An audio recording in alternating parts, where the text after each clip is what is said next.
જૂનાગઢના ગિરનારમાં અંબાજી શક્તિપીઠ મંદિરના મહંત વિવાદ બાદ તંત્ર દ્વારા મહંતની નિમણૂક અંગેની કાર્યવાહી શરૂ કરવામાં આવી। અંબાજી અને ભીડભજન મંદિરના મહંત તરીકેની અરજી મંગાવી છે। તનસુખ ગિરી બાપુના નિધન બાદ મંદિરમાં વિવાદ થયો હતો, ત્યારે મહંત અને ટ્રસ્ટી તરીકે નિમણૂક માટે ઈચ્છુક લોકોએ અરજી કરી સૂચના આપવામાં આવી છે।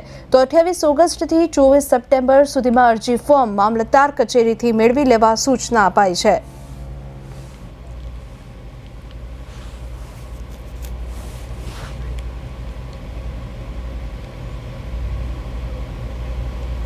જૂનાગઢ જિલ્લાના કેશોદ તાલુકામાં પડેલા ભારે વરસાદ બાદ ખેતરોમાં મોટા પાયે ધોવાણ થતા ખેડૂતોને ભારે નુકસાન થયાનું સામે આવ્યું છે। ખાસ કરીને મગફળી અને સોયાબીન જેવા મુખ્ય પાકો નિષ્ફળ ગયા છે, જ્યારે પશુઓ માટેનો ઘાસચારો પણ પલળી ગયો છે, જેને કારણે પશુપાલકો પણ મુશ્કેલીમાં મુકાઈ ગયા છે। વરસાદના કારણે ઘણા ખેડૂત પરિવારોના મકાનોને પણ નુકસાન થયું છે। સ્થિતિને પગલે કેશોદ કિસાન કોંગ્રેસ અને ખેડૂતો દ્વારા આવેદનપત્ર આપી તાત્કાલિક વળતર આપવાની માંગ કરવામાં આવી છે। ઉપરાંત ખેડૂતોએ 30 દિવસની રોજગારીની યોજનાઓ હેઠળ તાત્કાલિક કામ ઉપલબ્ધ કરવા પણ માંગણી કરી છે। જો સરકાર તરફથી સહાય નહીં આપવામાં આવે તો આવતા દિવસોમાં ખેડૂતોએ આંદોલનની ચીમકી પણ ઉચ્ચારી છે। તાલુકામાં પ્રાકૃતિક આપત્તિને લઈને ખેડૂતોમાં ભારે રોષ જોવા મળી રહ્યો છે અને સરકાર દ્વારા તાત્કાલિક કાર્યવાહી કરવાની માંગ પણ ઉઠી રહી છે।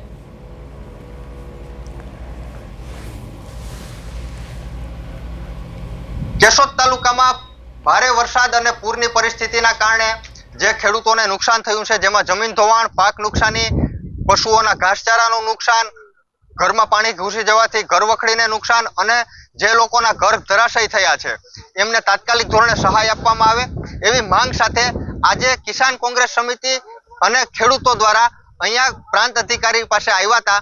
કલેક્ટર સાહેબ પણ હાજર હતા। કલેક્ટર સાહેબ અમારી સામેથી નીકળ્યા। અમે કલેક્ટર સાહેબને કીધું કે તમે અમારી રજૂઆત સાંભળતા જાઓ, પણ કલેક્ટર સાહેબે એક કરતા બે ના થયા અને પોતાના સિક્યુરિટી ગાર્ડ સાથે જતા રહ્યા અને ખેડૂતોની એક પણ વાત સાંભળી નહીં। પણ અમે આજે અહીંયા આવેદન આપી અને ચીમકી ઉચ્ચારી છે કે જો તાત્કાલિક ધોરણે ખેડૂતોને સહાય નહીં આપવામાં આવે, ખેડૂતોને જે પૂરગ્રસ્ત વિસ્તારોમાં જે ખેડૂતો છે એમને 30 દિવસની રોજગારી નહીં આપવામાં આવે તો ભવિષ્યમાં અમારા દ્વારા ગાંધી ચિંધ્યા માર્ગે આંદોલન કરવામાં આવશે।